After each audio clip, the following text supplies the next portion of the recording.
This will be the last video on three-phase systems where we talk about three-phase power, and then we're going to get into transformers in the next video. Simply recall all of our definitions that we previously looked at for power, where we have the average power, we have the reactive power Q, the complex power S, the apparent power, which is the magnitude of the complex power, and we have a power factor. And recall all of the fun units that came with all of these terms. So what does the average power look like for a three-phase system?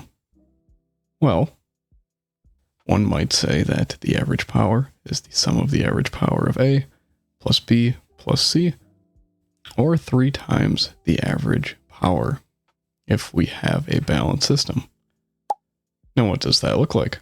Well, it looks like 3 times the phase voltage times the phase current times the cosine, where we have the difference of the phase voltage and the current.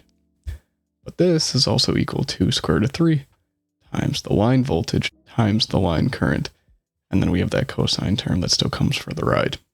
And I think that's where a lot of people get lost, because we have all of these phase and line voltages for delta and Y systems. And when you mix everything together, it's kind of just like, what are you even asking for?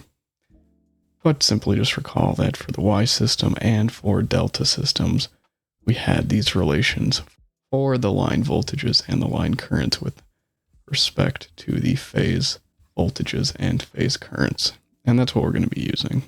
So additionally, the total reactive power, or Q total, is a similar relation, but we swap that cosine for a sine.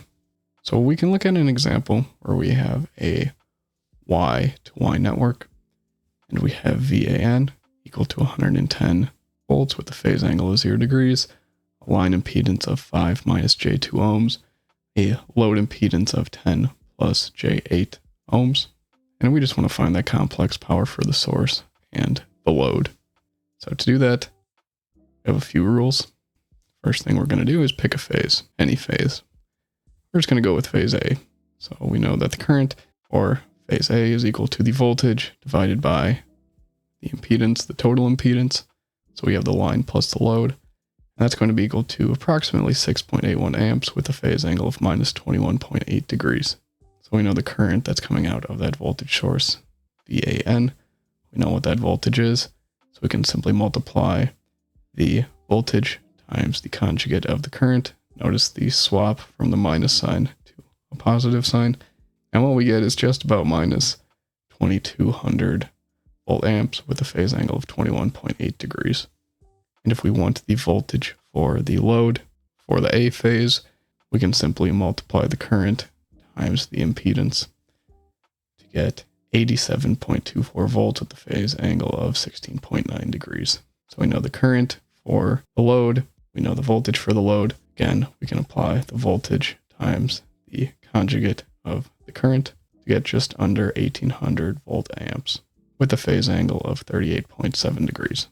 And the last step is to analyze the system.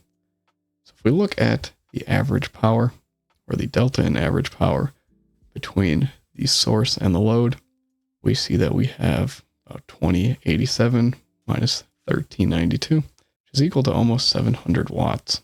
So in this system, we have essentially 700 watts being wasted or eaten up by the line.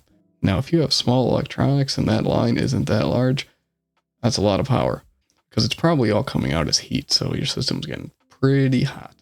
But if your line is something like 20 or 30, even 40 miles or a few hundred kilometers, not too bad. But again, if you have this delta to delta network, delta to Y or Y to delta, just convert to YY. Makes it very, very simple. So we're going to leave this topic on a cliffhanger, and we want to consider some food for thought. So let's say we had a Y network and a delta network, and we had a really poor power factor like we talked about in the previous video. We wanted to increase it. The question is how? How do we actually increase it? We know that we had to add a capacitor, so maybe you think, okay, for the Y network, probably going to have to add a capacitor like that. Maybe a capacitor from B to neutral.